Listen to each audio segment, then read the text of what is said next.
ಸ್ನೇಹಿತರೆ, ಎಲ್ಲರಿಗೂ ನಮಸ್ಕಾರ. Welcome to our YouTube channel. ಕರುಳಿನ ಕುಡಿ ಒಂದು ಭಾವನಾತ್ಮಕ ಕತೆ. ಸರಸ್ವತಿ ಆ ದಿನ ಬೆಳಗಿನ ಜಾವವೇ ಎದ್ದಿದ್ದಳು. ಮನೆಯಲ್ಲಿದ್ದ ಎಲ್ಲರೂ ಸಹ ನಿದ್ರಿಸುತ್ತಿದ್ದರು. ಹಳ್ಳಿಯ ಗದ್ದೆಗಳಿಂದ ತಂಪಾದ ಗಾಳಿ ಬೀಸುತ್ತಲಿತ್ತು.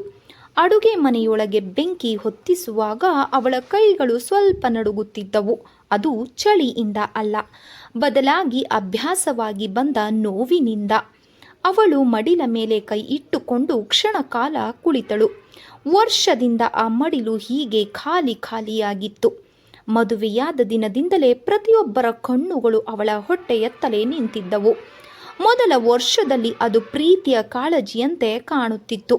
2ನೇ ವರ್ಷದಲ್ಲಿ ಅದು ಪ್ರಶ್ನೆಯಾಯಿತು. ಅದು ಮುಂದುವರೆದು 3ನೇ ವರ್ಷದಲ್ಲಿ ತೀವ್ರವಾಗತೊಡಗಿತು. ಇನ್ನು ಸಂತಾನವಾಗಿಲ್ವಾ? ಈ ಒಂದು ಪ್ರಶ್ನೆ ಸರಸ್ವತಿಯ ಇಡೀ ಬದುಕನ್ನು ತುಂಡು ತುಂಡಾಗಿ ಕತ್ತರಿಸುತ್ತಲಿತ್ತು. ರಾಮಯ್ಯ ಇನ್ನೂ ಮಲಗಿದ್ದ.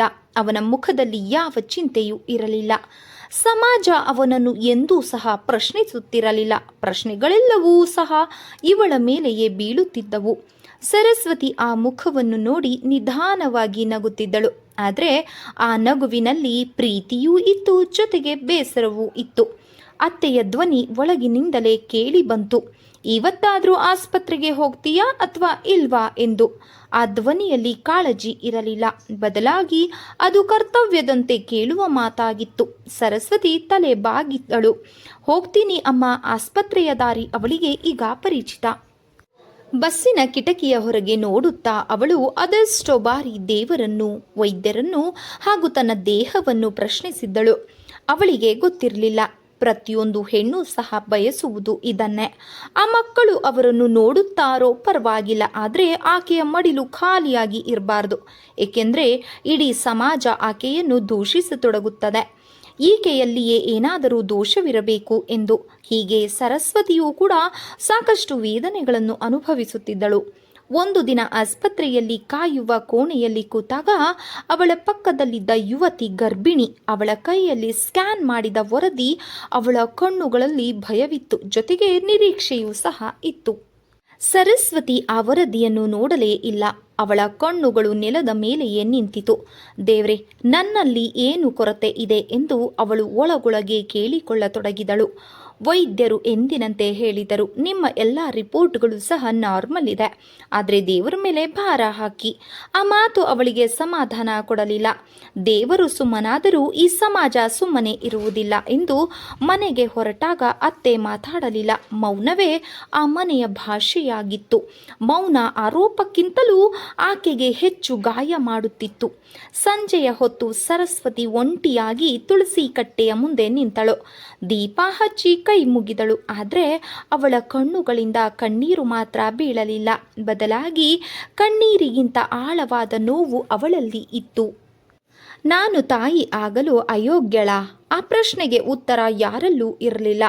ಆ ರಾತ್ರಿ ಅವಳು ಮಡಿಲ ಮೇಲೆ ಕೈ ಇಟ್ಟುಕೊಂಡೇ ಮಲಗಿದಳು. ಖಾಲಿಯಾದ ಮಡಿಲು, ತುಂಬಿದ ಹೃದಯ, ವೇದನೆ, ಇವೆರಡರ ಅಂತರ ಅವಳಿಗೆ ತಿಳಿದಿರಲಿಲ್ಲ. ಆದರೆ ವಿಧಿ ಆ ಮೌನದೊಳಗೆ ಅವಳಿಗಾಗಿ ಒಂದು ಅಳುವನ್ನು ಕಾಯ್ದಿರಿಸಿತ್ತು. ವಿಧಿಯ ಪ್ರಕಾರ ಕ್ರೂರವಾದ ತಿರುವು ಮುರುವಾಯಿತು. ಜಿಲ್ಲಾ ಆಸ್ಪತ್ರೆಯ ಬಾಗಿಲ ಬಳಿ ಸರಸ್ವತಿ ನಿಂತಿದ್ದಳು. ಬಾಗಿಲಿನ ಬಿಸಿಲು ಕಾಂಕ್ರೀಟ್ ಮೆಟ್ಟಿಲುಗಳ ಮೇಲೆ ಬಿದ್ದಿತು. ಒಳಗಿನಿಂದ ಬರುವ ಔಷಧದ ವಾಸನೆ, ನಿಸ್ಸಹಾಯಕ ಶಬ್ದಗಳು, ಅಳುವುದು ಎಲ್ಲ ಸೇರಿ ಅವಳ ಮನಸ್ಸಿಗೆ ಅಸಹಜವಾದ ಒತ್ತಡವನ್ನು ಉಂಟು ಮಾಡಿತ್ತು.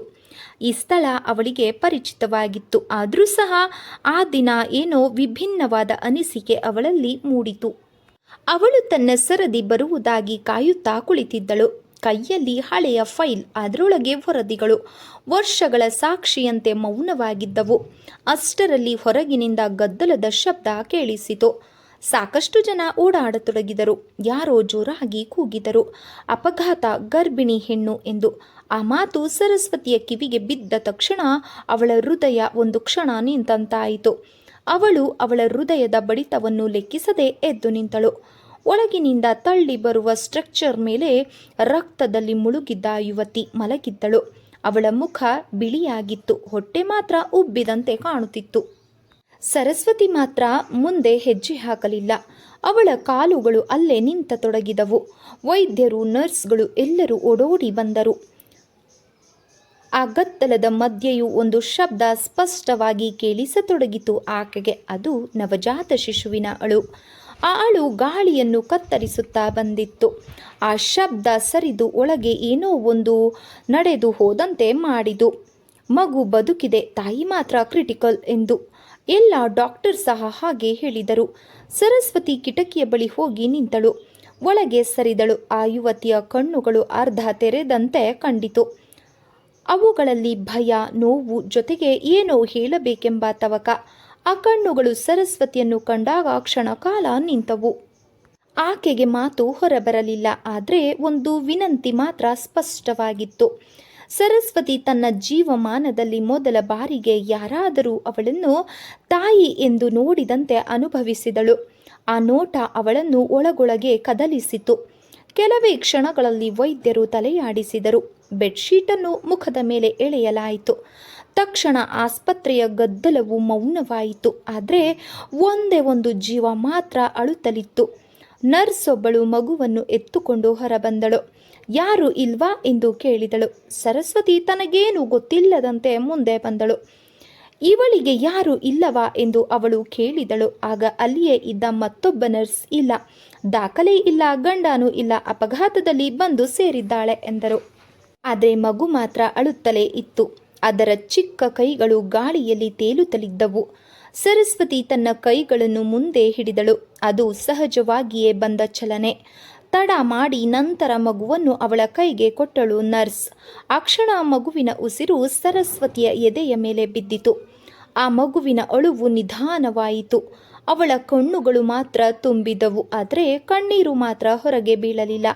ಆ ಕ್ಷಣದಲ್ಲಿ ಅವಳೊಳಗೆ ಭಯ, ನಿಸ್ಸಹಾಯಕತೆ ಮೌನವಾಗಿ ಹೊರಹೊಮ್ಮಿತು.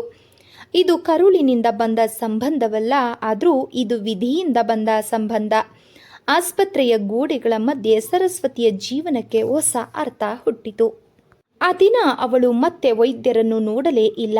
ಅವಳ ಕೈಯಲ್ಲಿ ಇದ್ದದ್ದು ಒಂದು ಮಗು. ಮನೆಯ ದಾರಿ ಅವಳಿಗೆ ಈಗ ಬೇರೆ ರೀತಿಯಾಗಿ ಕಾಣಿಸಿತು. ಭಯ, ಧೈರ್ಯ, ಪ್ರಶ್ನೆ ಎಲ್ಲವೂ ಒಟ್ಟಾಗಿ ನಡೆಯಬೇಕಾಗಿತ್ತು. ಆದರೆ ಆ ಮಗುವಿನ ಮೃದುವಾದ ಉಸಿರು ಅವಳನ್ನು ನೆಲಕ್ಕೆ ಕಟ್ಟಿ ಹಾಕಿತ್ತು. ವಿಧಿ ತನ್ನ ಕ್ರೂರತೆಯನ್ನು ತೋರಿಸಿದರೂ ಅದೇ ವಿಧಿ ಅವಳಿಗೆ ಒಂದು ಉತ್ತರವನ್ನು ಸಹ ಕೊಟ್ಟಿತ್ತು. ಆ ಉತ್ತರ ಅಳುತ್ತಲಿತ್ತು. ಪ್ರತಿಯೊಂದು ವಸ್ತು ಆಗಲಿ ಅಥವಾ ಯಾವುದೇ ಒಂದು ಅನ್ನದ ಅಗುಳಾಗಲಿ ತಿನ್ನೋಕ್ಕೂ ಅದನ್ನು ಅನುಭವಿಸೋದಕ್ಕೂ ಸಹ ಒಂದು ಋಣ ಇರಬೇಕು ಅಲ್ವಾ ಸ್ನೇಹಿತರೆ? ಈ ಒಂದು ಕತೆ ತಮಗೆ ಇಷ್ಟ ಆದರೆ ದಯವಿಟ್ಟು ಲೈಕ್ ಮಾಡಿ, ಸಬ್ಸ್ಕ್ರೈಬ್ ಮಾಡಿ, ಸಪೋರ್ಟ್ ಮಾಡಿ ಫ್ರೆಂಡ್ಸ್. ಧನ್ಯವಾದಗಳು. ನಮಸ್ಕಾರ.